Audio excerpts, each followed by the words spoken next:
Psychology booklet part 1 complete ആയി. ഇനി part 2 മനഃശാസ്ത്രം ഒറ്റ നോട്ടത്തിൽ. First one psychology. Psyche, logos എന്നീ രണ്ട് ഗ്രീക്ക് ഭാഷാ പദങ്ങളിൽ നിന്നാണ് സൈക്കോളജി എന്ന പദം രൂപപ്പെട്ടിട്ടുള്ളത്. സൈക്കി എന്നാൽ സോൾ, അതായത് ആത്മാവ് എന്നാണ് അർത്ഥം. ലോഗോസ് എന്നാൽ സയൻസ്, അതായത് ശാസ്ത്രം എന്നാണ് അർത്ഥം. ആത്മാവിന്റെ ശാസ്ത്രമാണ് മനഃശാസ്ത്രം. ഘടനാവാദം വില്യം വൂണ്ട്, ധർമ്മവാദം William James John Dewey Harvey Carr, സമഗ്രതാവാദം Max Wertheimer, Kohler, Koffka, Kurt Lewin, വ്യവഹാരവാദം J B. Watson, E L. Thorndike, Pavlov, B F. Skinner, Hull, Tolman, മനോവിശ്ലേഷണ സിദ്ധാന്തം സിഗ്മണ്ട് ഫ്രോയിഡ്, സി.ജി. യുങ്, ആഡ്ലർ. മാനവികതാവാദം Carl Rogers, Abraham Maslow, Glasser, Combs. ജ്ഞാനനിർമ്മിതിവാദം Jean പിയാഷെ, Jerome S Bruner, Vygotsky, David അസുബൽ.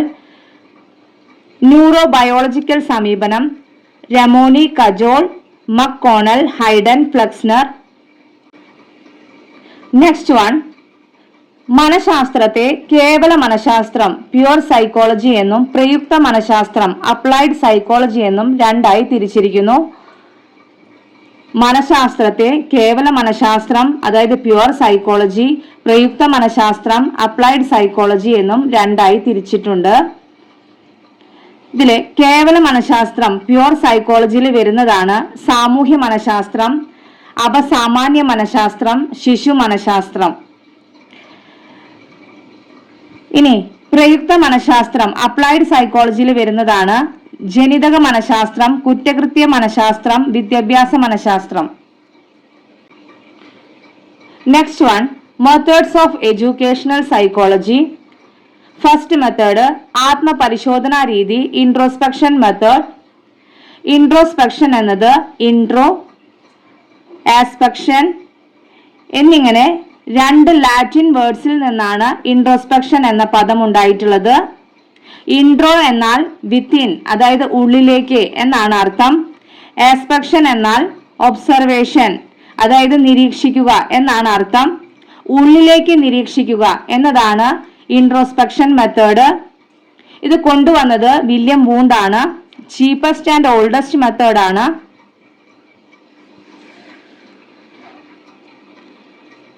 William Wundt, Edward Titchener എന്നിവരാണ് ഈ രീതിയുടെ പ്രമുഖ വക്താക്കൾ.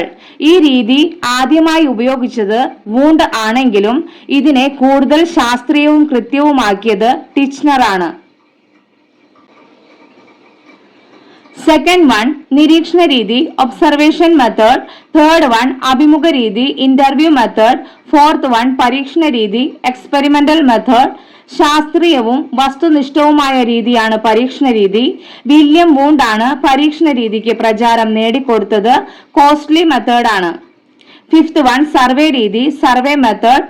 സർവേ രീതിയുടെ ഘട്ടങ്ങൾ നോക്കാം. പ്രശ്നം നിർണയിക്കുന്നു, സാമ്പിൾ കണ്ടെത്തുന്നു, ദത്തശേഖരണം, അപഗ്രഥനം, നിഗമനം. സിക്സ്ത് വൺ ചികിത്സാ രീതി, ക്ലിനിക്കൽ മെത്തേഡ് അല്ലെങ്കിൽ കേസ് ഹിസ്റ്ററി, കേസ് സ്റ്റഡി, ഏകവ്യക്തി പഠനം. ഒരു സവിശേഷ കാര്യത്തിലുള്ള ആഴത്തിലുള്ള പഠനമാണ് കേസ് സ്റ്റഡി. ലെറ്റ്നർ വിറ്റ്മർ ആണ് ക്ലിനിക്കൽ രീതി ആദ്യമായി അവതരിപ്പിച്ചത്. വിദ്യാഭ്യാസ മനഃശാസ്ത്ര പഠനത്തിന്റെ ഉപകരണങ്ങളും തന്ത്രങ്ങളും. Tools and techniques of educational psychology. നമുക്ക് ആദ്യം ടൂൾസ് പഠിക്കാം. ഫസ്റ്റ് വൺ ചോദകം, ടെസ്റ്റ്. സെക്കൻഡ് വൺ സംഭവ വിവരണ രേഖ അല്ലെങ്കിൽ ഉപാഖ്യാന രേഖ, അനക്ഡോട്ടൽ റെക്കോർഡ്. ക്ലാസ്സിനകത്തും പുറത്തും വെച്ച് കുട്ടികളിൽ നിന്നുണ്ടാകുന്ന വ്യവഹാരങ്ങളെ അപ്പപ്പോൾ കുറിച്ചുവെക്കുന്ന രേഖയാണ് ഉപാഖ്യാന രേഖ. തേർഡ് വൺ സഞ്ചിത രേഖ, ക്യുമുലേറ്റീവ് റെക്കോർഡ്. ഒരു കുട്ടിയുടെ കംപ്ലീറ്റ് ഡാറ്റയാണ് സഞ്ചിത രേഖ, അതായത് ക്യുമുലേറ്റീവ് റെക്കോർഡ്. വിവിധ വിഷയങ്ങളിലെ പഠനസിദ്ധി, കായിക വികസനം, ആരോഗ്യ കാര്യങ്ങൾ, പാഠ്യാനുബന്ധ പ്രവർത്തനങ്ങളിലെ ഭാഗഭാഗിത്വം തുടങ്ങിയവയെ സംബന്ധിച്ച് പഠനകാലം മുഴുവൻ തുടർച്ചയായി ശേഖരിച്ച വിവരങ്ങളെല്ലാം ഉൾക്കൊള്ളുന്ന രേഖയാണ് സഞ്ചിത രേഖ. ഫോർത്ത് വൺ ചിഹ്നാങ്ക സൂചി, ചെക്ക് ലിസ്റ്റ്. പരിശോധനയ്ക്ക് വിധേയമാക്കപ്പെടുന്ന വ്യവഹാരങ്ങൾ ഒരു ഭാഗത്തും പരിശോധിക്കപ്പെടുന്ന കുട്ടികളുടെ വിവരം മറുഭാഗത്തുമായി രേഖപ്പെടുത്തിയിട്ടുള്ള ഒരു ദ്വിമാന പട്ടികയാണ് ചെക്ക് ലിസ്റ്റ്. ഫിഫ്ത് വൺ, നിർദ്ധാരണ മാപിനി റേറ്റിംഗ് സ്കെയിൽ. ചെക്ക് ലിസ്റ്റിൽ ഒരു പ്രതിഭാസ ചരം ഉണ്ടോ ഇല്ലയോ എന്ന് മാത്രം രേഖപ്പെടുത്തുന്നു. അത് ഏതളവിലാണ് കാണപ്പെടുന്നത് എന്ന് നിർണയിക്കുന്നതാണ് rating scale. For example, good, average, below average എന്ന 3 പോയിന്റിൽ റേറ്റിംഗ് രേഖപ്പെടുത്താം. കുട്ടികളിലെ വ്യവഹാരങ്ങൾ ഏത് നിലവാരത്തിലാണ് എന്ന് സൂക്ഷ്മമായി നിർണയിക്കുവാൻ റേറ്റിംഗ് സ്കെയിൽ ഉപയോഗിക്കുന്നു. സിക്സ്ത് വൺ, ചോദ്യാവലി ക്വസ്റ്റ്യനെയർ.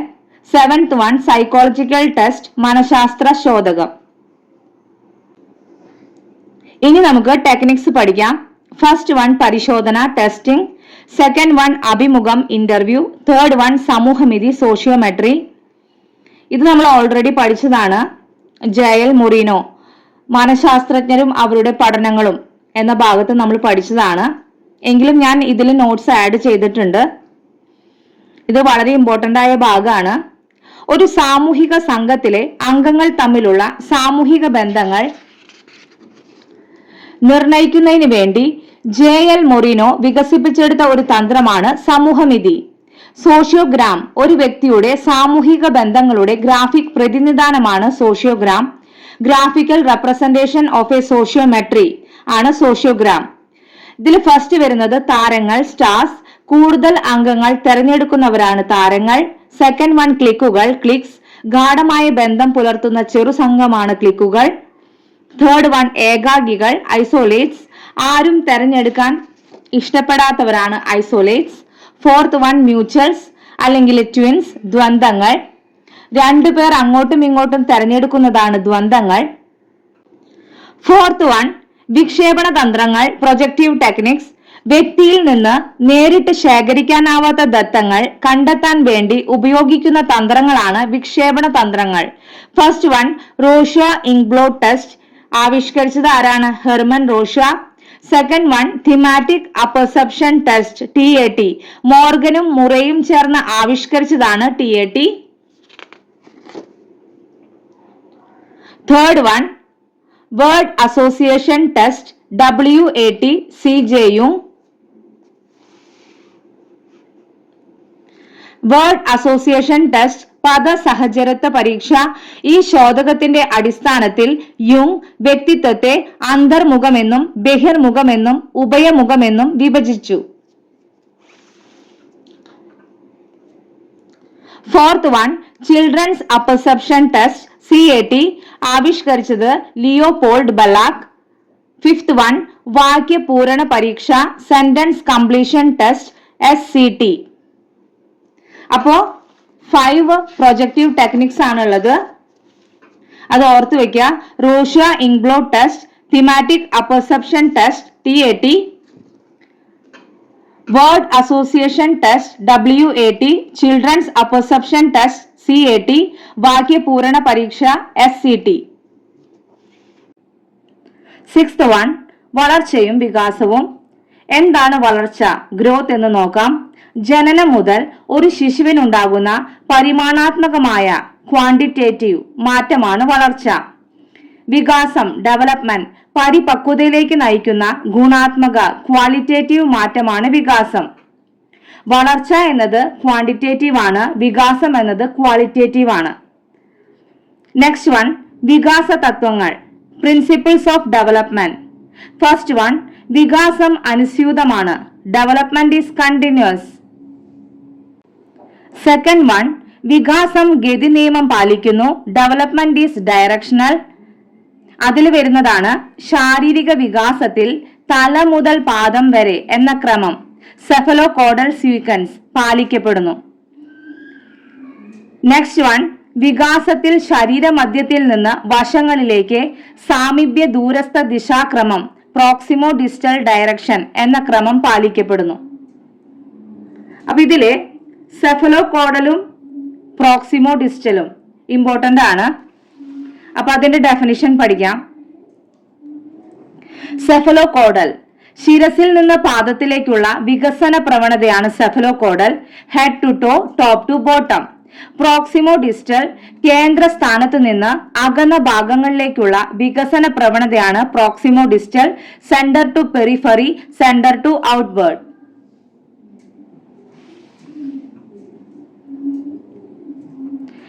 തേർഡ് വൺ, വികാസം സഞ്ചിത സ്വഭാവത്തോട് കൂടിയതാണ്. Development is cumulative. വികാസം സാമാന്യത്തിൽ നിന്ന് വിശേഷത്തിലേക്ക് കടക്കുന്നു. Development proceeds from general to specific. വികാസം പാരമ്പര്യത്തെയും പരിസരത്തെയും ആശ്രയിച്ചിരിക്കുന്നു. Development is the product of heredity and environment.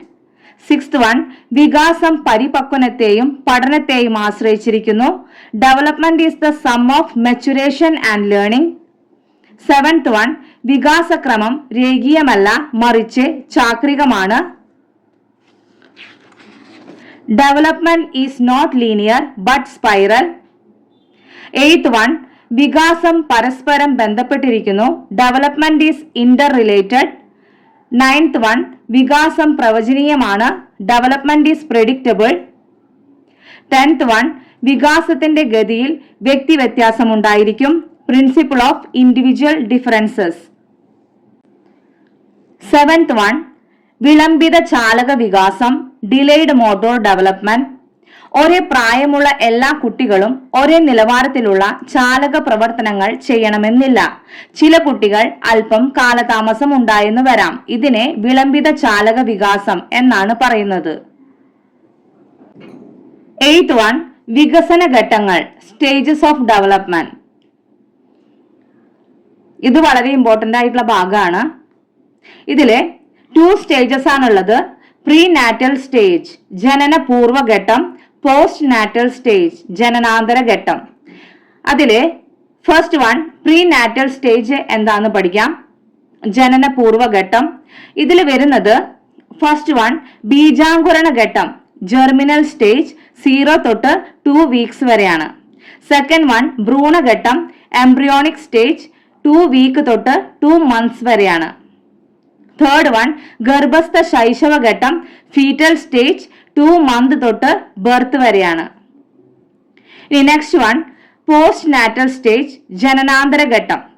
ഇതിൽ ഫസ്റ്റ് വരുന്നത് ഇൻഫാൻസി, ശൈശവം, 0 തൊട്ട് 3 ഇയേഴ്സ് വരെയാണ്. സെക്കൻഡ് വൺ, ചൈൽഡ്ഹുഡ്, ബാല്യകാലം, 3 തൊട്ട് 12 ഇയേഴ്സ് വരെയാണ്. ഇതിൽ 3 വരുന്നുണ്ട്. Early childhood, middle childhood, later childhood. അപ്പൊ ആദ്യം നമുക്ക് ഏർലി ചൈൽഡ്ഹുഡ് പഠിക്കാം. ആദ്യ ബാല്യം 3 തൊട്ട് 6 ഇയേഴ്സ് വരെയാണ്. വിദ്യാലയ പൂർവ്വഘട്ടം, പ്രീ സ്കൂൾ സ്റ്റേജ്, കളിപ്പാട്ടങ്ങളുടെ കാലം, ടോയ് ഏജ്, പ്രശ്ന കാലഘട്ടം, പ്രോബ്ലം ഏജ്, സംഘബന്ധ പൂർവ്വകാലം, pre gang age, imitative age, fantasy age. ഇത്രയാണ് ഏർലി ചൈൽഡ്ഹുഡ്. ഇതിലെ വിദ്യാലയ പൂർവ്വഘട്ടം, പ്രീ സ്കൂൾ സ്റ്റേജ്, കളിപ്പാട്ടങ്ങളുടെ കാലം, ടോയ് ഏജ്, സംഘബന്ധ പൂർവ്വകാലം, പ്രീ ഗാങ് ഏജ്. ഇത് 3 ഇമ്പോർട്ടന്റ് ആണ്. ഇതിൽ നിന്ന് ക്വസ്റ്റ്യൻസ് വരാറുണ്ട്. സെക്കൻഡ് വൺ, മിഡിൽ ചൈൽഡ്ഹുഡ്, മധ്യബാല്യം, 6 തൊട്ട് 9 ഇയേഴ്സ് വരെയാണ്. തേർഡ് വൺ, ലേറ്റർ ചൈൽഡ്ഹുഡ്, അന്ത്യബാല്യം, 9 തൊട്ട് 12 ഇയേഴ്സ് വരെയാണ്. പ്രാഥമിക വിദ്യാലയ ഘട്ടം, പ്രൈമറി സ്കൂൾ സ്റ്റേജ്, സംഘബന്ധങ്ങളുടെ കാലം, ഗാങ് ഏജ്, പൊരുത്തപ്പെടലിന്റെ കാലം, age of conformity, latency period, അന്തർലീന ഘട്ടം. ഇത്രയാണ് ലേറ്റർ ചൈൽഡ്ഹുഡിൽ വരുന്നത്.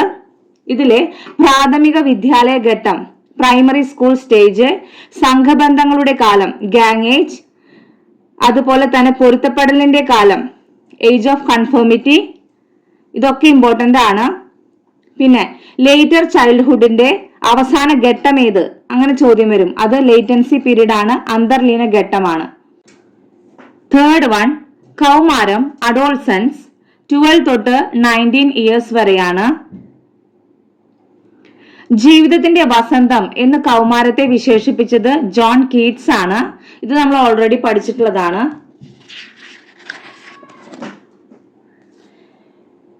ഞെരുക്കത്തിന്റെയും പിരിമുറുക്കത്തിന്റെയും കാലം, period of stress and strain. ക്ഷോഭത്തിന്റെയും സ്പർദ്ധയുടെയും കാലം, period of storm and strife എന്ന് കൗമാരത്തെ വിശേഷിപ്പിച്ചത് ആരാണ്? സ്റ്റാൻലി ഹാൾ ആണ്. പരിവർത്തനത്തിന്റെ കാലം പീരീഡ് ഓഫ് ട്രാൻസിഷൻ ആണ് കൗമാരം.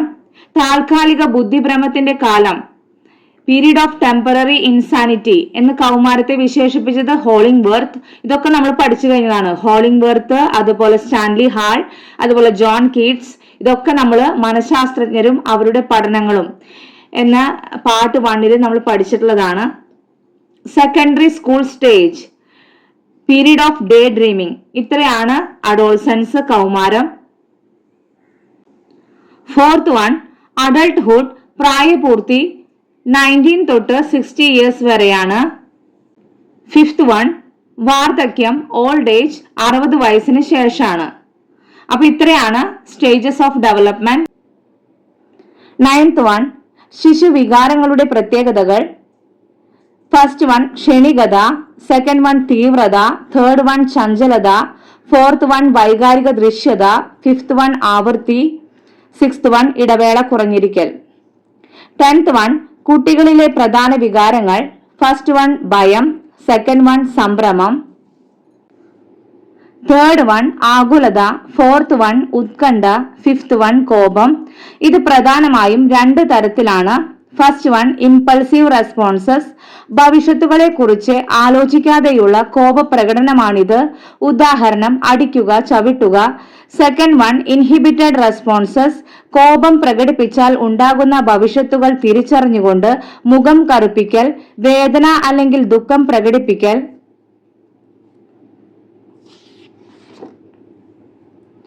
പരിസരത്ത് നിന്ന് മാറിപ്പോകൽ തുടങ്ങിയ മാർഗങ്ങൾ അവലംബിക്കുന്നതാണിത്. 6th വൺ അസൂയ, 7th വൺ വിഷാദം, 8th വൺ ജിജ്ഞാസ, 9th വൺ ആനന്ദം, 10th വൺ സ്നേഹം. നെക്സ്റ്റ് വൺ സംവേദനവും പ്രത്യക്ഷണവും. ആദ്യം നമുക്ക് സംവേദനം പഠിക്കാം. ഏതെങ്കിലും പരിസര ഘടകങ്ങളുടെ സ്വാധീനത്തിൽ ജ്ഞാനേന്ദ്രിയങ്ങൾ ഉദ്ദീപിക്കപ്പെടുമ്പോൾ ഉണ്ടാകുന്ന അനുഭവമാണ് സംവേദനം, അതായത് സെൻസേഷൻ. നെക്സ്റ്റ് പ്രത്യക്ഷണം. സംവേദനത്തിലൂടെ ഉളവാകുന്ന അനുഭവങ്ങൾക്ക് അർത്ഥം കൈവരുമ്പോൾ പ്രത്യക്ഷണം ഉണ്ടാകുന്നു. അതായത് ചുറ്റുപാടിൽ ഉണ്ടാകുന്ന മാറ്റങ്ങളോടുള്ള മാനസിക പ്രതികരണമാണ് പ്രത്യക്ഷണം. നെക്സ്റ്റ് വൺ ആശയ രൂപീകരണം, കോൺസെപ്റ്റ് ഫോർമേഷൻ. ഇതിൽ ആദ്യം വരുന്നത് സംവേദനം, പ്രത്യക്ഷണം, താരതമ്യം അല്ലെങ്കിൽ വർഗീകരണം, സാമാന്യവൽക്കരണം. ഇത്രയാണ് ആശയ രൂപീകരണത്തിന്റെ ഘട്ടങ്ങള്. ഇത് കഴിഞ്ഞ കാറ്ററ്റ് എക്സാമിന് ഈ ക്വസ്റ്റ്യൻ വന്നിട്ടുണ്ടായിരുന്നു. അപ്പൊ വെരി ഇമ്പോർട്ടന്റ് ആണ്. അപ്പൊ എല്ലാവരും നന്നായി പഠിക്കാം. 13th വൺ ആശയം. എന്താണ് ആശയം എന്ന് നോക്കാം. ഒരു വസ്തുവിനെ കുറിച്ച് അറിയാവുന്ന വസ്തുതകളുടെ ആകെ തുകയാണ് ആശയം. 14th വൺ ആശയ രൂപീകരണം ബ്രൂണറുടെ കാഴ്ചപ്പാടിൽ. ജെറോം എസ് ബ്രൂണർ മുന്നോട്ട് വെച്ച ആശയദാന മാതൃക കോൺസെപ്റ്റ് അറ്റൈൻമെന്റ് മോഡൽ പ്രകാരം ആശയ രൂപീകരണത്തിന് നിരീക്ഷണം, താരതമ്യം, തരംതിരിക്കൽ, നിഗമനത്തിലെത്തൽ എന്നീ ഘട്ടങ്ങളുണ്ട്. 15th one യുക്തിചിന്ത, reasoning. ഇതും കഴിഞ്ഞ കാറ്ററ്റ് എക്സാമിന് വന്നൊരു ക്വസ്റ്റ്യൻ ആണ്. ബുദ്ധിപരമായി വളരെ ഉയർന്ന പ്രക്രിയയാണ് യുക്തിചിന്തനം. ഭൂതകാല അനുഭവങ്ങളെ പ്രശ്ന പരിഹരണത്തിനായി പുതിയ രീതിയിൽ ക്രമീകരിക്കുകയും യോജിപ്പിക്കുകയും ചെയ്യുന്ന ഉൽപാദനപരമായ, അതായത് പ്രൊഡക്റ്റീവ് ചിന്തയാണ് യുക്തിചിന്ത. 16th വൺ ആഗമന രീതി, ഇൻഡക്റ്റീവ് മെത്തേഡ്. നിരവധി ഉദാഹരണങ്ങൾ വിശകലനം ചെയ്ത് പൊതുതത്വം രൂപീകരിക്കുന്ന രീതിയാണ് ആഗമന രീതി, അതായത് ഇൻഡക്റ്റീവ് മെത്തേഡ്. 17th വൺ നിഗമന രീതി, ഡിഡക്റ്റീവ് മെത്തേഡ്. ഒരു പൊതു തത്വത്തെ നിരവധി ഉദാഹരണങ്ങൾ ഉപയോഗിച്ച് സമർത്ഥിക്കുന്ന രീതിയാണ് നിഗമന രീതി. 18th വൺ ചിന്താ പ്രക്രിയയുടെ വികാസത്തിന് നിദാനം പ്രധാനമായും 4 ഘടകങ്ങളാണെന്ന് പിയാഷെ അഭിപ്രായപ്പെടുന്നു. ശാരീരികമായ പക്വതയാർജിക്കൽ, ബയോളജിക്കൽ മെച്ചുറേഷൻ, പ്രവർത്തനങ്ങൾ ആക്ടിവിറ്റി, സാമൂഹിക അനുഭവങ്ങൾ സോഷ്യൽ എക്സ്പീരിയൻസസ്, സന്തുലീകരണം ഇക്വിലിബ്രേഷൻ. 19th വൺ പ്രശ്ന പരിഹരണ ഘട്ടങ്ങൾ. ഫസ്റ്റ് വൺ പ്രശ്നം തിരിച്ചറിയൽ, സെക്കൻഡ് വൺ പ്രശ്നം നിർവചിക്കൽ, തേർഡ് വൺ പരികൽപ്പനയുടെ രൂപീകരണം, 4th വൺ പ്രശ്ന പരിഹാര തന്ത്രങ്ങൾ ആസൂത്രണം ചെയ്യൽ. 5th വൺ വിവരശേഖരണം. 6th one അപഗ്രഥനവും നിഗമനവും. 7th വൺ വിലയിരുത്തൽ. 20th one algorithm. പ്രശ്ന പരിഹരണത്തിന് വേണ്ടി അവലംബിക്കുന്ന കൃത്യതപ്പെടുത്തിയ ഘട്ടങ്ങളെയാണ് അൽഗോരിതം എന്ന് വിളിക്കുന്നത്. 21 സാമൂഹിക വികാസത്തെ സ്വാധീനിക്കുന്ന ഘടകങ്ങൾ. ഫസ്റ്റ് വൺ കുടുംബം. സാമൂഹിക വികാസത്തെ സ്വാധീനിക്കുന്ന പ്രഥമ ഘടകം പ്രൈമറി ഫാക്ടർ കുടുംബമാണ്. സെക്കൻഡ് വൺ വിദ്യാലയം. തേർഡ് വൺ സമസംഘങ്ങൾ പിയർ ഗ്രൂപ്പ്. 22 ഇമോഷൻ എന്ന പദം ഇമോവിയർ എന്ന ലാറ്റിൻ പദത്തിൽ നിന്നാണ് രൂപം കൊണ്ടത്. 23 മോറൽ എന്ന പദം മോർസ് എന്ന ലാറ്റിൻ പദത്തിൽ നിന്നും രൂപം കൊണ്ടതാണ്. 24 ഭാഷാ വികസനം ലാംഗ്വേജ് ഡെവലപ്മെന്റ്. വിവിധ ഘട്ടങ്ങളിൽ കുട്ടികളിൽ ഉണ്ടാകുന്ന ഭാഷാപരമായ വികാസം. 2 തൊട്ട് 3 മാസം കൂജനം. ശിശു പുറപ്പെടുവിക്കുന്ന ആദ്യ ശബ്ദങ്ങൾ വാഗീന്ദ്രിയങ്ങളുടെ യാദൃശിക ചലനഫലമായി ഉണ്ടാകുന്നവയാണ്. ഇതിന് പ്രത്യേക അർത്ഥമോ ഉദ്ദേശ്യമോ ഉണ്ടായിരിക്കുകയില്ല. ഇതിനെ കൂജനം എന്ന് പറയുന്നു. 6 തൊട്ട് 7 മാസം ജൽപ്പനം. കുട്ടികൾ അർത്ഥമില്ലാതെ ചില ശബ്ദങ്ങൾ കളിയുടെ രൂപത്തിൽ ആവർത്തിച്ച് ഉച്ചരിച്ചു കൊണ്ടിരിക്കും. ഇതാണ് ജൽപ്പനം. 12-ാം മാസം ആദ്യ പദം ഉച്ചരിക്കുന്നു. 15 തൊട്ട് 18 മാസം വാക്യം പറയുന്നു. 25th ഭാഷാ പഠനത്തിലെ ക്രമം ശ്രവണം, ഭാഷണം, വായന, ലേഖനം. അതായത് listening, speaking, reading, writing. 26th one ഭാഷണ വൈകല്യങ്ങൾ. ഫസ്റ്റ് വൺ കൊഞ്ഞ ലിസ്പിംഗ്. സെക്കൻഡ് വൺ അസ്പഷ്ടത സ്ലറിംഗ്. തേർഡ് വൺ വിക്ക് സ്റ്റട്ടറിംഗ് ആൻഡ് സ്റ്റാമറിംഗ്. എന്താണ് സ്റ്റട്ടറിംഗ് എന്ന് നോക്കാം. ഒരു പദം ഉച്ചരിക്കുന്നതിന് മുമ്പ് കുട്ടി ചില അക്ഷരങ്ങൾ ആവർത്തിച്ചു പോകുന്നു. ഇതാണ് സ്റ്റട്ടറിംഗ്. സ്റ്റാമറിംഗ് ചില ശബ്ദങ്ങൾ യഥാസമയം ഉച്ചരിക്കാൻ കഴിയാതെ വരുമ്പോൾ അസ്വാഭാവികമായ മുഖചേഷ്ടകൾ വന്നു പോകും. ഇതിനെയാണ് സ്റ്റാമറിംഗ് എന്ന് പറയുന്നത്. അസ്പഷ്ടത സ്ലറിംഗ് ഒന്നിലധികം പദങ്ങൾ അസാധാരണമായി ഒട്ടിച്ചേരുന്നത് മൂലമുണ്ടാകുന്ന ഭാഷണ വൈകല്യമാണ് അസ്പഷ്ടത. 27 പഠന വൈകല്യങ്ങൾ learning disabilities. First one dyslexia കുട്ടികളിൽ കാണുന്ന വായനാ വൈകല്യം. സെക്കൻഡ് വൺ ഡിസ്ഗ്രാഫിയ കുട്ടികളിൽ കാണുന്ന എഴുത്ത് വൈകല്യം. തേർഡ് വൺ ഡിസ്കാൽക്കുലിയ ഗണിതക്രിയകൾ ചെയ്യാനുള്ള വൈകല്യം. ഫോർത്ത് വൺ ഡിസ്ഫാസിയ കുട്ടികളിൽ കാണുന്ന ആശയ പ്രകടന വൈകല്യം. ഫിഫ്ത്ത് വൺ ഡിസ്പ്രാക്സിയ പേശി പ്രവർത്തനത്തിലെ വൈകല്യം അല്ലെങ്കിൽ ചലന വൈകല്യം. 28 പെർസോണ എന്ന ലാറ്റിൻ പദത്തിൽ നിന്നാണ് വ്യക്തിത്വം എന്നർത്ഥമുള്ള പേഴ്സണാലിറ്റി എന്ന ഇംഗ്ലീഷ് പദം ഉണ്ടായത്. മുഖംമൂടി എന്നാണ് ഈ ലാറ്റിൻ പദത്തിന്റെ അർത്ഥം. 29 വ്യക്തിത്വ പഠന സമീപനങ്ങൾ. ഫസ്റ്റ് വൺ ഇന സമീപനം ടൈപ്പ് അപ്രോച്ച്. ഇന സമീപന പ്രകാരം വ്യക്തിത്വ നിർണയം നടത്തിയ പ്രതിഭാശാലികളാണ് ഹിപ്പോക്രറ്റസ്, ഷെൽഡൻ, ക്രഷ്മർ. സെക്കൻഡ് വൺ സവിശേഷക സമീപനം ആൽപോർട്ട്. തേർഡ് വൺ മനോവിശ്ലേഷണ സമീപനം സൈക്കോ അനലിറ്റിക് അപ്രോച്ച് സിഗ്മണ്ട് ഫ്രോയിഡിന്റെ ആണ്. 30 ആത്മാദരം സെൽഫ് എസ്റ്റീം ഒരു വ്യക്തി തന്നെ കുറിച്ചുള്ള മനോഭാവങ്ങളെ വിലയിരുത്തുന്നതിലൂടെ രൂപപ്പെടുത്തിയെടുക്കുന്ന സ്വയം മതിപ്പാണ് ആത്മാദരം. ആത്മാദരത്തിന്റെ തോത് നിർണയിക്കുന്നതിനുള്ള വിവിധ ഉപാധികൾ അതായത് tools. First one Rosenberg self esteem scale. Second one self esteem inventory. 31 സമായോജനം അതായത് അഡ്ജസ്റ്റ്മെന്റ്. സ്വന്തം പരിസ്ഥിതിയുമായി ഹൃദ്യമായ ബന്ധം സ്ഥാപിക്കാൻ വേണ്ടി വ്യക്തി സ്വന്തം വ്യവഹാരത്തെ പരിവർത്തനം ചെയ്യുന്ന പ്രക്രിയയാണ് സമായോജനം അഥവാ അഡ്ജസ്റ്റ്മെന്റ്. 32 അപസമായോജനം മാൽ അഡ്ജസ്റ്റ്മെന്റ്. ഒരു സന്ദർഭത്തോട് ഇണങ്ങിച്ചേരുന്നതിൽ വ്യക്തി പരാജയപ്പെടുന്നതിനെ പറയുന്നതാണ് അപസമായോജനം അഥവാ മാൽ അഡ്ജസ്റ്റ്മെന്റ്. 33 മോഹഭംഗം അഥവാ ഫ്രസ്ട്രേഷൻ. ഒരു വ്യക്തിയുടെ ലക്ഷ്യോന്മുഖമായ പ്രവൃത്തിക്ക് തടസ്സമുണ്ടാകുന്ന അവസ്ഥയാണ് മോഹഭംഗം അഥവാ ഫ്രസ്ട്രേഷൻ. 34 മാനസിക സംഘർഷം അഥവാ കോൺഫ്ലിക്റ്റ്. ഒരു വ്യക്തിയിൽ ഒരേ സമയം രണ്ട് ആഗ്രഹങ്ങൾ പ്രവർത്തിക്കുന്നത് മൂലം ഉണ്ടാകുന്ന മാനസിക അവസ്ഥയാണ് മാനസിക സംഘർഷം അഥവാ കോൺഫ്ലിക്റ്റ്. മാനസിക സംഘർഷങ്ങൾ 3 തരത്തിലുണ്ട്. First one approach conflict. ഒരേപോലെ സ്വഹതാർഹമായ രണ്ട് ലക്ഷ്യങ്ങളിൽ നിന്ന് ഒന്നിനെ മാത്രം തെരഞ്ഞെടുക്കേണ്ടി വരുമ്പോൾ ഒരു വ്യക്തി അനുഭവിക്കുന്ന മാനസിക സംഘർഷമാണ് approach conflict. Second one approach avoidance conflict.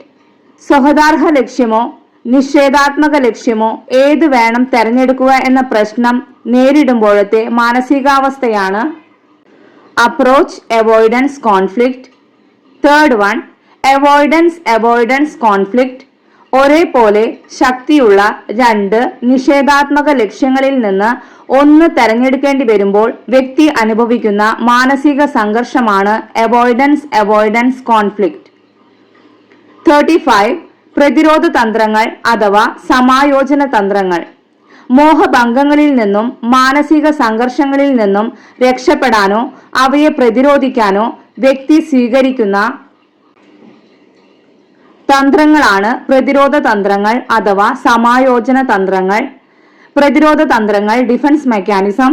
പ്രതിരോധ തന്ത്രങ്ങളെക്കുറിച്ച് ആദ്യമായി പഠനം നടത്തിയത് സിഗ്മണ്ട് ഫ്രോയിഡ്. ഫസ്റ്റ് വൺ ധമനം റിപ്രഷൻ, സെക്കൻഡ് വൺ പ്രക്ഷേപണം പ്രൊജക്ഷൻ, തേർഡ് വൺ തദാത്മീകരണം ഐഡന്റിഫിക്കേഷൻ, ഫോർത്ത് വൺ യുക്തീകരണം റേഷണലൈസേഷൻ, ഫിഫ്ത് വൺ ഉദാത്തീകരണം സബ്ലിമേഷൻ, സിക്സ്ത് വൺ അനുപൂരണം കോമ്പൻസേഷൻ, സെവൻത് വൺ പശ്ചാത്ഗമനം റിഗ്രഷൻ, എയ്ത്ത് വൺ ആക്രമണം അഗ്രഷൻ.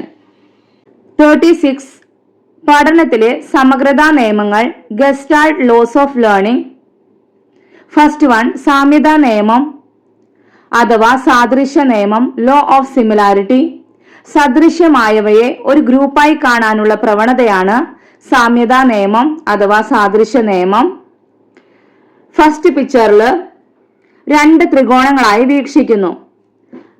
ഫസ്റ്റ് ത്രികോണം, സെക്കൻഡ് ത്രികോണം. നെക്സ്റ്റ് പിക്ചറിൽ കറുത്ത വൃത്തങ്ങളുടെ 3 നിരകളും വെളുത്ത വൃത്തങ്ങളുടെ 3 നിരകളും ആയിട്ടാണ് കാണുന്നത്.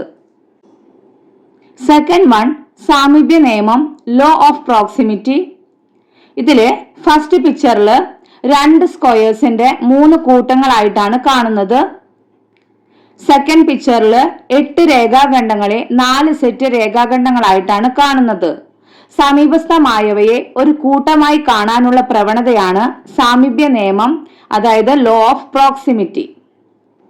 തേർഡ് വൺ സമ്പൂർണ്ണ നിയമം അഥവാ പരിപൂർത്തി നിയമം law of closure. First picture എന്താണ്? വൃത്തമായി തോന്നുന്നു. സെക്കൻഡ് പിക്ചർ ചതുരമായി തോന്നുന്നു. ഒരു രൂപത്തിലോ ചിത്രത്തിലോ ഉള്ള വിടവുകൾ പൂർത്തിയാക്കാനുള്ള പ്രവണതയാണ് പരിപൂർത്തി നിയമം law of closure. Fourth one തുടർച്ചാ നിയമം ലോ ഓഫ് കണ്ടിന്യൂറ്റി.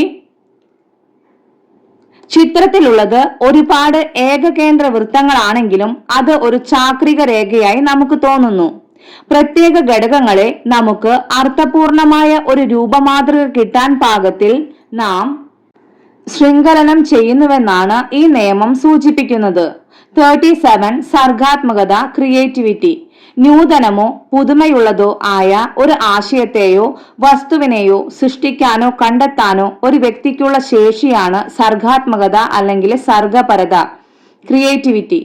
സർഗാത്മകതയുടെ അടിസ്ഥാന ഘടകങ്ങൾ: ഫസ്റ്റ് വൺ വാചാലത ഫ്ലുവൻസി, സെക്കൻഡ് വൺ വിവർജിത ചിന്തനം ഡൈവേർജന്റ് തിങ്കിങ്, തേർഡ് വൺ പ്രശ്ന പരിഹരണ ശേഷി, ഫോർത്ത് വൺ ഉൾക്കാഴ്ച ഇൻറ്റ്യൂഷൻ, ഫിഫ്ത് വൺ മൗലികത ഒറിജിനാലിറ്റി, സിക്സ്ത് വൺ അയവ് ഫ്ലെക്സിബിലിറ്റി, സെവൻത് വൺ വിപുലീകരണം ഇലാബറേഷൻ. 38 ഓർമ്മ മെമ്മറി. പഠിച്ച കാര്യങ്ങൾ നിലനിർത്താനും ആവശ്യമുള്ളപ്പോൾ ഓർക്കാനും തിരിച്ചറിയാനും പ്രയോഗിക്കാനുമുള്ള കഴിവാണ് ഓർമ്മ, അതായത് മെമ്മറി. സ്മരണയുടെ വർഗീകരണം. ഫസ്റ്റ് വൺ, യുക്ത്യാധിഷ്ഠിത സ്മരണ, ലോജിക്കൽ മെമ്മറി. ആശയഗ്രഹണത്തെ അടിസ്ഥാനമാക്കിയുള്ള ഓർമ്മയാണ് യുക്ത്യാധിഷ്ഠിത സ്മരണ. സെക്കൻഡ് വൺ, യാന്ത്രിക സ്മരണ അല്ലെങ്കിൽ ജപസ്മൃതി, റോട്ട് മെമ്മറി. വസ്തുത എന്തെന്ന് മനസ്സിലാക്കാതെയും പരസ്പര ബന്ധം മനസ്സിലാക്കാതെയുമുള്ള ഓർമ്മയാണ് യാന്ത്രിക സ്മരണ അഥവാ റോട്ട് മെമ്മറി. തേർഡ് വൺ, നിഷ്ക്രിയ സ്മരണ അല്ലെങ്കിൽ അലസ സ്മൃതി, പാസീവ് മെമ്മറി. മനഃപൂർവം ശ്രമം കൂടാതെ പാഠ്യവസ്തുവിനെ കുട്ടി ഓർമ്മിക്കുന്നതാണ് നിഷ്ക്രിയ സ്മരണ അഥവാ അലസ സ്മൃതി. ഫോർത്ത് വൺ, സജീവ സ്മരണ, ആക്റ്റീവ് മെമ്മറി. ഒരു ചോദ്യത്തിനുള്ള ഉത്തരം മനഃപൂർവം ആലോചിച്ച് കണ്ടെത്തുന്നതാണ് സജീവ സ്മരണ. ഫിഫ്ത്ത് വൺ, സമീപ സ്മരണ, ഇമ്മീഡിയറ്റ് മെമ്മറി. ഒരു കാര്യം പഠിച്ച ഉടനെ തന്നെ ഓർമ്മിക്കുന്നതാണ് സമീപ സ്മരണ. സിക്സ്ത് വൺ, സ്ഥിര സ്മരണ, പെർമനന്റ് മെമ്മറി. ഒരു കാര്യം സ്ഥിരമായി ഓർത്തിരുന്നാൽ അതാണ് സ്ഥിര സ്മരണ. ഉദാഹരണം, ബന്ധുക്കളുടെയും സുഹൃത്തുക്കളുടെയും പേരുകൾ ഓർമ്മയിൽ വെക്കുന്നത്. സെവൻത് വൺ, വ്യക്തിഗത സ്മരണ, പേഴ്സണൽ മെമ്മറി. വ്യക്തിഗത സ്മരണയിൽ സ്വന്തം അനുഭവങ്ങൾ ഓർക്കുന്നു. എയ്ത്ത് വൺ, ഹ്രസ്വകാല സ്മരണ, ഷോർട്ട് ടേം മെമ്മറി. സ്മരണയിൽ ശേഖരിച്ചു നിർത്തേണ്ട കാലദൈർഘ്യം താരതമ്യേന ചെറുതാണെങ്കിൽ അത് ഹ്രസ്വകാല സ്മരണയാണ്. നയൻത് വൺ, ദീർഘകാല സ്മരണ, ലോങ് ടേം മെമ്മറി. താരതമ്യേന ഉയർന്ന നിലവാരത്തിൽ സ്ഥിരത പുലർത്തിക്കൊണ്ട് വളരെയേറെ വിവരങ്ങൾ വളരെ ദീർഘമായ ഒരു കാലയളവിൽ ഓർമ്മിച്ചു വെക്കാൻ കഴിയുന്ന തരത്തിലുള്ള സ്മരണയാണ് ദീർഘകാല സ്മരണ. ദീർഘകാല ഓർമ്മ തന്നെ 3 രീതിയിലുണ്ട്. ഫസ്റ്റ് വൺ, സംഭവപരമായ ഓർമ്മ, എപ്പിസോഡിക് മെമ്മറി. ഇത് ഒരാളുടെ ജീവിതവുമായി ബന്ധപ്പെട്ട അനുഭവങ്ങളും വ്യക്തിപരമായ സംഭവങ്ങളും ഓർമ്മിക്കുന്നതാണ്. സെക്കൻഡ് വൺ, അർത്ഥപരമായ ഓർമ്മ, സിമാന്റിക് മെമ്മറി. പുനരുപയോഗിക്കുന്നതിന് വേണ്ടി ആവശ്യമായ വിവരങ്ങൾ, പദങ്ങൾ, ആശയങ്ങൾ, സൂത്രവാക്യങ്ങൾ തുടങ്ങിയവ ഓർത്തു വെക്കുന്നതാണ് അർത്ഥപരമായ ഓർമ്മ. തേർഡ് വൺ, പ്രക്രിയാപരമായ ഓർമ്മ, പ്രൊസീജറൽ മെമ്മറി. വിവിധ നൈപുണ്യങ്ങളുമായി ബന്ധപ്പെട്ട ഓർമ്മകളാണ് ഇതിൽ പെടുന്നത്. പൊതുവെ പ്രവർത്തിച്ച് പഠിക്കുന്നവയാണ് പ്രക്രിയാപരമായ ഓർമ്മയിൽ വരുന്നത്. സംഗീതോപകരണങ്ങളുടെ ഉപയോഗം, നീന്തൽ, സൈക്കിൾ ചവിട്ടാനുള്ള കഴിവ് തുടങ്ങിയവ ഇതിന് ഉദാഹരണങ്ങളാണ്. ഇതിലെ സംഭവപരമായ ഓർമ്മ, അർത്ഥപരമായ ഓർമ്മ, അതുപോലെ തന്നെ പ്രക്രിയാപരമായ ഓർമ്മ ഇത് ഇമ്പോർട്ടന്റ് ആണ്. ഇതിൽ നിന്ന് ക്വസ്റ്റ്യൻസ് വരാറുണ്ട്. 39, ഓർമ്മ അടിസ്ഥാന ഘടകങ്ങൾ. ഫസ്റ്റ് വൺ, പഠനം, ലേണിംഗ്. സെക്കൻഡ് വൺ, ധാരണ, റിറ്റൻഷൻ. തേർഡ് വൺ, അനുസ്മരണം, റിക്കോളിംഗ്. ഫോർത്ത് വൺ, തിരിച്ചറിവ്, റെക്കഗ്നിഷൻ. 40, അധിക പഠനം, ഓവർ ലേണിംഗ്. കുറേയേറെ തവണ പഠിച്ചത് തന്നെ ആവർത്തിക്കുക എന്നതാണ് അധിക പഠനം. 41, അംശ പഠനം, പാർട്ട് ലേണിംഗ്. പാഠ്യവിഷയത്തെ ചെറിയ യൂണിറ്റുകളായോ ഭാഗങ്ങളായോ പഠിക്കുന്ന രീതിയാണ് അംശ പഠനം, അതായത് പാർട്ട് ലേണിംഗ്. 42, സമഗ്ര പഠനം, ഹോൾ ലേണിംഗ്. പാഠഭാഗത്തെ ഒരൊറ്റ ഏകകമായി കണ്ടുകൊണ്ട് ആദ്യം മുതൽ അവസാനം വരെ ആവർത്തിച്ച് പഠിക്കുന്ന രീതിയാണ് സമഗ്ര പഠനം. 43, യാന്ത്രിക രീതി, റോട്ട് മെത്തേഡ്. കാര്യങ്ങൾ വേണ്ടതുപോലെ ഗ്രഹിക്കാതെ പഠിക്കുകയും ഹൃദിസ്ഥമാക്കുകയും ചെയ്യുന്ന രീതിയാണ് യാന്ത്രിക രീതി, റോട്ട് മെത്തേഡ്. 44, മറവി. പഠിച്ച കാര്യങ്ങൾ പുനഃസ്മരിക്കാൻ ശ്രമിക്കുമ്പോൾ അതിലുണ്ടാകുന്ന പരാജയമാണ് മറവി. മറവിയെക്കുറിച്ച് ആദ്യമായി പഠനം നടത്തിയത് എബിംഗ്ഹോസ് ആണ്. 45, റിട്രോ ആക്റ്റീവ് ഇൻഹിബിഷൻ, പിന്നോട്ട് പ്രവർത്തിക്കുന്ന തടസ്സം. പുതിയ കാര്യങ്ങൾ പഠിച്ചു തുടങ്ങുമ്പോൾ പഴയ കാര്യങ്ങൾ മറന്നുപോകുന്ന അവസ്ഥയാണ് retro active inhibition. 46, pro active inhibition, മുന്നോട്ട് പ്രവർത്തിക്കുന്ന തടസ്സം. പുതിയ കാര്യങ്ങൾ പഠിക്കുമ്പോൾ പഴയ കാര്യങ്ങൾ ഇടയ്ക്ക് കയറി വരുന്ന അവസ്ഥയാണ് പ്രോ ആക്റ്റീവ് ഇൻഹിബിഷൻ. ഇത് രണ്ടും വളരെ ഇമ്പോർട്ടന്റ് ആണ്. അപ്പോൾ തെറ്റാൻ സാധ്യതയുണ്ട്. അപ്പൊ നന്നായി മനസ്സിലാക്കി പഠിക്കുക. 47, പഠനം, ലേണിംഗ്. അനുഭവങ്ങളിലൂടെ വ്യവഹാരത്തിനുണ്ടാകുന്ന പരിവർത്തനമാണ് പഠനം എന്ന് നിർവചിച്ചത് ഗേറ്റ്സ് ആണ്. പഠനം അനുക്രമം നടക്കുന്ന വ്യവഹാര അനുയോജനമാണ് എന്ന് പറഞ്ഞത് സ്കിന്നർ. പഠിതാവ് ലേണർ, പാഠ്യവസ്തു ലേണിംഗ് മെറ്റീരിയൽ, പഠന സാഹചര്യം ലേണിംഗ് സിറ്റുവേഷൻ എന്നിവയാണ് പഠനത്തെ നിയന്ത്രിക്കുന്ന ഘടകങ്ങൾ. 48 പഠന സന്നദ്ധത ലേണിംഗ് റെഡിനെസ്, ലക്ഷ്യം നിർണയിക്കാനുള്ള ശേഷി, ശാരീരികമായും മാനസികമായും വേണ്ട പരിപക്വത, പൂർവാർജിത നൈപുണ്യങ്ങൾ എന്നിവയുടെ അടിസ്ഥാനത്തിലുള്ള ശിശുവിന്റെ വികസനമാണ് പഠന സന്നദ്ധത. 49 പഠനത്തെ സ്വാധീനിക്കുന്ന ഘടകങ്ങൾ. പഠനത്തെ സ്വാധീനിക്കുന്ന ഘടകങ്ങളെ 3 വിഭാഗങ്ങളിൽ പെടുത്താം. ഫസ്റ്റ് വൺ, വ്യക്തിയുമായി ബന്ധപ്പെട്ടവ, വൈയക്തിക ചരങ്ങൾ, ഇൻഡിവിജ്വൽ വാരിയബിൾസ്. അതിൽ വരുന്നത് ഫസ്റ്റ് വൺ പരിപക്വനം, സെക്കൻഡ് വൺ പ്രായം, തേർഡ് വൺ ലിംഗഭേദം, ഫോർത്ത് വൺ മുൻ അനുഭവങ്ങൾ, ഫിഫ്ത്ത് വൺ ശേഷികൾ, സിക്സ്ത് വൺ കായിക വൈകല്യങ്ങൾ, സെവൻത് വൺ അഭിപ്രേരണ. സെക്കൻഡ് വൺ പാഠ്യവസ്തുവുമായി ബന്ധപ്പെട്ടവ, പാഠ്യചരങ്ങൾ, ടാസ്ക് വാരിയബിൾസ്.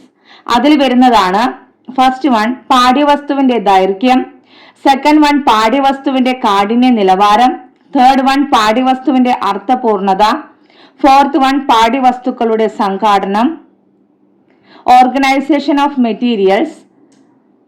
ഇനി നെക്സ്റ്റ് വൺ പഠനതന്ത്രങ്ങളുമായി ബന്ധപ്പെട്ടവ, പഠനതന്ത്രചരങ്ങൾ, മെത്തേഡ് വാരിയബിൾസ്. അതിൽ വരുന്നതാണ് ഫസ്റ്റ് വൺ പരിശീലനത്തിന്റെ വിതരണം, സെക്കൻഡ് വൺ പഠനത്തിന്റെ അളവ്, തേർഡ് വൺ പഠനത്തിനിടയിലെ ഉരുവിടൽ അതായത് റെസിറ്റേഷൻ, ഫോർത്ത് വൺ സമ്പൂർണ്ണ രീതിയുടെയും ഭാഗിക രീതിയുടെയും പ്രയോഗം, ഫിഫ്ത്ത് വൺ ഇന്ദ്രിയങ്ങളുടെ ഉപയോഗത്തിൽ സ്വീകരിക്കുന്ന തന്ത്രം. ഇനി 50 പഠനവക്രം ലേണിംഗ് കർവ്. ആവർത്തന പരിശീലനത്തിലൂടെ കൈവരിക്കുന്ന പുരോഗതിയെ കാണിക്കുന്ന ലേഖീയ ചിത്രീകരണമാണ് പഠനവക്രം. വിവിധ ഇനം പഠനവക്രങ്ങൾ. ഫസ്റ്റ് വൺ ഋജുരേഖാവക്രം സ്ട്രെയിറ്റ് ലൈൻ കർവ്. പഠനത്തിന് ചെലവഴിച്ച സമയത്തിന് അനുപാതികമായി പഠനം നടന്നുവെങ്കിൽ പഠനവക്രം എല്ലായ്പ്പോഴും ഋജുരേഖ അല്ലെങ്കിൽ സ്ട്രെയിറ്റ് ലൈൻ ആയിരിക്കും. പഠനത്തിൽ സംഭവിക്കുന്ന ഒരേ നിരക്കിലുള്ള പുരോഗതിയെ കാണിക്കുന്ന രേഖ ഉയർന്നു പോകുന്ന ഋജുരേഖയായിരിക്കും. സ്ട്രെയിറ്റ് ലൈൻ കർവിന്റെ ഗ്രാഫ് ഇവിടെ തന്നിട്ടുണ്ട്. എക്സ് യൂണിറ്റ്സ് ഓഫ് ടൈം ആണ്, വൈ എമൗണ്ട് ഓഫ് ലേണിംഗ് ആണ്. പഠനത്തിന് ചെലവഴിച്ച സമയം ഇത്രയാണെങ്കിൽ ലേണിംഗ് ഇത്രയാണ് നടക്കുന്നത്. അതുപോലെ വീണ്ടും പഠനത്തിന് ചെലവഴിച്ച സമയം ഇത്രയാണെങ്കിൽ ലേണിംഗ് ഇത്ര നടക്കുന്നുണ്ട്. അതായത് ടൈമിന് അനുപാതികമായിട്ടാണ് ലേണിംഗ് നടക്കുന്നതെങ്കിൽ അതെന്താണ്? സ്ട്രെയിറ്റ് ലൈൻ കർവ് ആയിരിക്കും. സെക്കൻഡ് വൺ ഉന്മധ്യവക്രം കോൺവെക്സ് കർവ്. പ്രാരംഭഘട്ടത്തിൽ പഠനം ത്വരിതഗതിയിലുള്ള പുരോഗതി കാണിക്കുകയും ക്രമേണ മന്ദഗതിയിലാവുകയും ചെയ്താൽ അതിന്റെ രേഖ ഉന്മധ്യവക്രമായിരിക്കും. അതായത് negatively accelerated learning curve. Convex കർവിന്റെ ഗ്രാഫ് ഇവിടെ തന്നിട്ടുണ്ട്.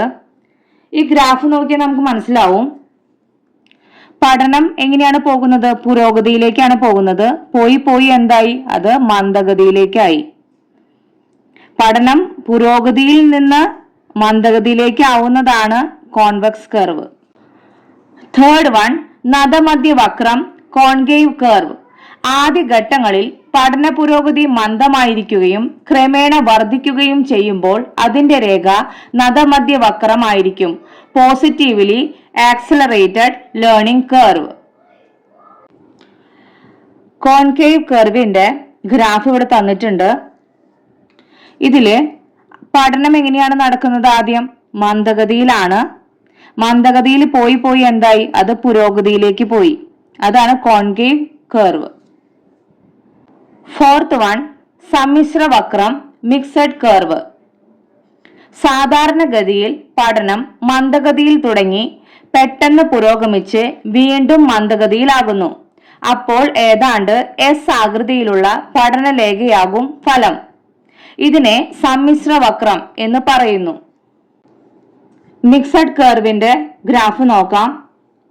ആദ്യം എങ്ങനെയാണ് പഠനം നടക്കുന്നത്? മന്ദഗതിയിലാണ്. പിന്നെ പുരോഗതി, വീണ്ടും മന്ദഗതി. ഇതാണ് മിക്സഡ് കർവ്. S shape. 51 പഠന പീഠസ്ഥലി ലേണിംഗ് പ്ലാറ്റോ. പഠന പുരോഗതി ചില ഘട്ടങ്ങളിൽ നിലച്ചു പോകുകയോ പുരോഗതിയോ പശ്ചാത്ഗതിയോ ഇല്ലാതെ വരികയോ ചെയ്യുന്ന അവസ്ഥയാണ് പഠന പീഠസ്ഥലി. പ്രകടമായ പഠന പുരോഗതി രേഖപ്പെടുത്താൻ കഴിയാത്ത ഒരു ഘട്ടത്തെയാണ് പഠന പീഠസ്ഥലി സൂചിപ്പിക്കുന്നത്. അത്തരം ഒരു ഘട്ടത്തിലെത്തുമ്പോൾ പഠനവക്രം എക്സ് അക്ഷത്തിനു സമാന്തരമായ ഒരു രേഖാഖണ്ഡത്തിന്റെ രൂപത്തിലായിരിക്കും. ഇതിന്റെ ഗ്രാഫ് നോക്കിയാൽ പഠന പുരോഗതി, പിന്നെ പഠന പീഠസ്ഥലി, വീണ്ടും പുരോഗതി, വീണ്ടും പഠന പീഠസ്ഥലി, പിന്നെയും പുരോഗതി. അതായത് പഠന പീഠസ്ഥലിക്ക് ആദ്യത്തെ P1 പേര് കൊടുത്തു, പിന്നെ സെക്കൻഡ് വണ്ണിന് P2 എന്ന് പേര് കൊടുത്തു.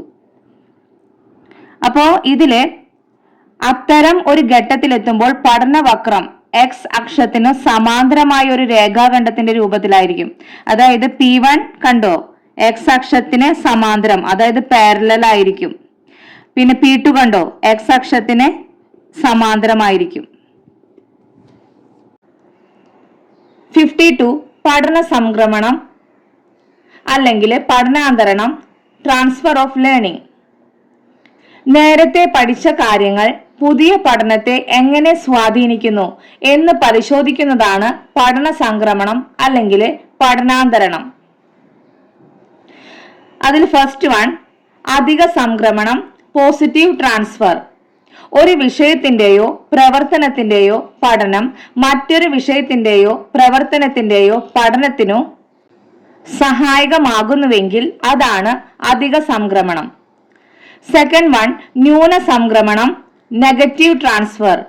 ഒരു വിഷയത്തിന്റെയോ പ്രവർത്തനത്തിന്റെയോ പഠനം മറ്റൊരു വിഷയത്തിന്റെയോ പ്രവർത്തനത്തിന്റെയോ പഠനത്തെ പ്രതികൂലമായി ബാധിക്കുന്നുവെങ്കിൽ അതാണ് ന്യൂന സംക്രമണം. തേർഡ് വൺ ശൂന്യ സംക്രമണം, സീറോ ട്രാൻസ്ഫർ. ഒരു വിഷയത്തിന്റെയോ പ്രവർത്തനത്തിന്റെയോ പഠനം മറ്റൊരു വിഷയത്തിന്റെയോ പ്രവർത്തനത്തിന്റെയോ പഠനത്തെ സഹായിക്കുകയോ പ്രതികൂലമായി ബാധിക്കുകയോ ചെയ്യുന്നില്ല എങ്കിൽ അത് ശൂന്യ സംക്രമണമാണ്. 53 അഭിപ്രേരണ, മോട്ടിവേഷൻ. മോട്ടിവേഷൻ എന്ന പദം മോവിയർ എന്ന ലാറ്റിൻ പദത്തിൽ നിന്നാണ് രൂപം കൊണ്ടത്. ഒരു നിശ്ചിത ലക്ഷ്യത്തിലേക്ക് എത്തുവാൻ ഒരുവനെ പ്രേരിപ്പിക്കുന്ന ആന്തരികവും ബാഹ്യവുമായ ക്രിയകളുടെ സമാഹാരമാണ് അഭിപ്രേരണ. അഭിപ്രേരണ രണ്ട് വിധത്തിൽ. ഫസ്റ്റ് വൺ ആന്തരിക അഭിപ്രേരണ. പ്രകൃതിദത്തമായ അഭിപ്രേരണ എന്ന പേരിലും ആന്തരിക അഭിപ്രേരണ അറിയപ്പെടുന്നു. ഇതാകട്ടെ ഒരാളുടെ ഉള്ളിൽ നിന്ന് വരുന്നതാണ്. ദൃശ്യമായ ബാഹ്യ പ്രോത്സാഹനങ്ങളല്ല ഒരാളെ പ്രവർത്തന നിരതനാക്കുന്നതെങ്കിൽ അയാളിൽ ആന്തരികമായ അഭിപ്രേരണയാണ് വർത്തിക്കുന്നത്. സെക്കൻഡ് വൺ ബാഹ്യ അഭിപ്രേരണ. ഒരാളുടെ പ്രവൃത്തി ബാഹ്യമായ സമ്മാനങ്ങളാലോ നേട്ടങ്ങളാലോ അംഗീകാരങ്ങളാലോ പ്രേരിതമാവുമ്പോൾ അതിനെ ബാഹ്യ അഭിപ്രേരണ എന്ന് പറയുന്നു. 54 അഭിക്ഷമത, ആപ്റ്റിറ്റ്യൂഡ്. ഒരു തൊഴിലിലോ മറ്റേതെങ്കിലും രംഗത്തോ വിജയിക്കാനുള്ള ശക്തിയാണ് അഭിക്ഷമത. അഭിരുചി ശോധകങ്ങളെ മൂന്നായി തരംതിരിച്ചിരിക്കുന്നു. ഫസ്റ്റ് വൺ സാമാന്യ അഭിരുചി ശോധകങ്ങൾ, ജനറൽ ആപ്റ്റിറ്റ്യൂഡ് ടെസ്റ്റ്. ഇതിൽ വരുന്നതാണ് first one GATB, general aptitude test battery. Second one DAT, differential aptitude test. ഇനി നെക്സ്റ്റ് വൺ വിശേഷ അഭിരുചി ശോധകങ്ങൾ, special aptitude test. First one യാന്ത്രിക അഭിരുചി ശോധകം, സെക്കൻഡ് വൺ ക്ലറിക്കൽ അഭിരുചി ശോധകം, തേർഡ് വൺ സംഗീത അഭിരുചി ശോധകം. തേർഡ് വൺ കായിക ക്ഷമത അഭിരുചി ശോധകം, മാനുവൽ ഡെക്സ്റ്റിരിറ്റി ആപ്റ്റിറ്റ്യൂഡ് ടെസ്റ്റ്. ഇതിൽ ഫസ്റ്റ് വരുന്നതാണ് Minnesota manual dexterity test. Second one finger dexterity test. 55 താല്പര്യം അല്ലെങ്കിൽ അഭിരുചി, ഇൻട്രസ്റ്റ്. ഒരു പ്രവൃത്തിയിൽ ഏർപ്പെടാൻ അവസരം ലഭിക്കുകയും അതിൽ മുഴുകുമ്പോൾ ശ്രദ്ധ കേന്ദ്രീകരിക്കുകയും അതിൽ നിന്നും ലഭിക്കുന്ന സംതൃപ്തി മൂലം ആ പ്രവൃത്തി തുടർന്നുകൊണ്ടു പോകാൻ ആഗ്രഹിക്കുകയും ചെയ്യുന്ന പ്രവണതയെ താൽപര്യം എന്ന് പറയുന്നു. 56 മനോഭാവം ആറ്റിറ്റ്യൂഡ് ഒരു വ്യക്തിയുടെ വൈജ്ഞാനിക തലത്തെ പ്രവർത്തനക്ഷമമാക്കുകയും വിവിധ പ്രതികരണങ്ങളെ സ്വാധീനിക്കുകയും ചെയ്യുന്ന മാനസിക ഭാവമാണ് മനോഭാവം. ആറ്റിറ്റ്യൂഡ് എന്ന വാക്ക് ലാറ്റിൻ ഭാഷയിൽ നിന്നുണ്ടായതാണ്. മനോഭാവം നിർണയിക്കുന്നതിന് തേഴ്സ്റ്റൺ, ലിക്കർട്ട് എന്നീ മനഃശാസ്ത്രജ്ഞർ മനോഭാവമാപിനികൾ നിർമ്മിച്ചിട്ടുണ്ട്. 57 പഠനശൈലി ലേണിംഗ് സ്റ്റൈൽ വിജ്ഞാനത്തെ സ്വീകരിക്കുന്നതിലും വിശകലനം ചെയ്യുന്നതിലും പുനരുപയോഗിക്കുന്നതിലുമൊക്കെ ഓരോരുത്തർക്കും അവരുടേതായ ശൈലിയുണ്ട്. ഇതിനെയാണ് പഠനശൈലി ലേണിംഗ് സ്റ്റൈൽ എന്ന് പറയുന്നത്. 3 തരം പഠനശൈലികളാണ് പൊതുവെയുള്ളത്. ഫസ്റ്റ് വൺ വിഷ്വൽ ലേണിംഗ് കാഴ്ചയെ അടിസ്ഥാനമാക്കിയുള്ള പഠനം. സെക്കൻഡ് വൺ ഓഡിറ്ററി ലേണിംഗ് കേൾവിയെ അടിസ്ഥാനമാക്കിയുള്ള പഠനം. തേർഡ് വൺ കൈനസ്തെറ്റിക് ലേണിംഗ് സ്പർശം, ചലനം എന്നിവയെ അടിസ്ഥാനമാക്കിയുള്ള പഠനം. 58 മാർഗദർശനം ഗൈഡൻസ് അഭിരുചിയും കഴിവും പരിഗണിച്ച് ഒരാൾക്ക് അയാളുടെ വിദ്യാഭ്യാസ മേഖലയും തൊഴിലും തെരഞ്ഞെടുക്കാനും അതിനോട് പൊരുത്തപ്പെട്ട് വിജയം നേടാനും വിദഗ്ധൻ നൽകുന്ന സഹായമാണ് ഗൈഡൻസ്. ജീവിത ലക്ഷ്യങ്ങൾ വികസിപ്പിക്കുന്നതിനോ സമായോജനം കൈവരിക്കുന്നതിനോ ലക്ഷ്യ സാക്ഷാത്കാരത്തിനോ വേണ്ടി ഒരു വ്യക്തിക്ക് മറ്റൊരു വ്യക്തി നൽകുന്ന വിദഗ്ധ സഹായമാണ് മാർഗദർശനം, അതായത് ഗൈഡൻസ് എന്ന് നിർവചിച്ചത് ജോൺസ് ആണ്. 59 ഉപബോധനം കൗൺസിലിംഗ് ഒരു വിദഗ്ധ സഹായിയുമായുള്ള തുറന്ന ചർച്ചയിലൂടെ പ്രശ്നം തിരിച്ചറിയുകയും അത് പരിഹരിക്കാൻ ഉതകുന്ന ഫലപ്രദമായ ഇടപെടലുകൾ നടത്തുകയും ചെയ്യുന്ന പ്രക്രിയയാണ് ഉപബോധനം.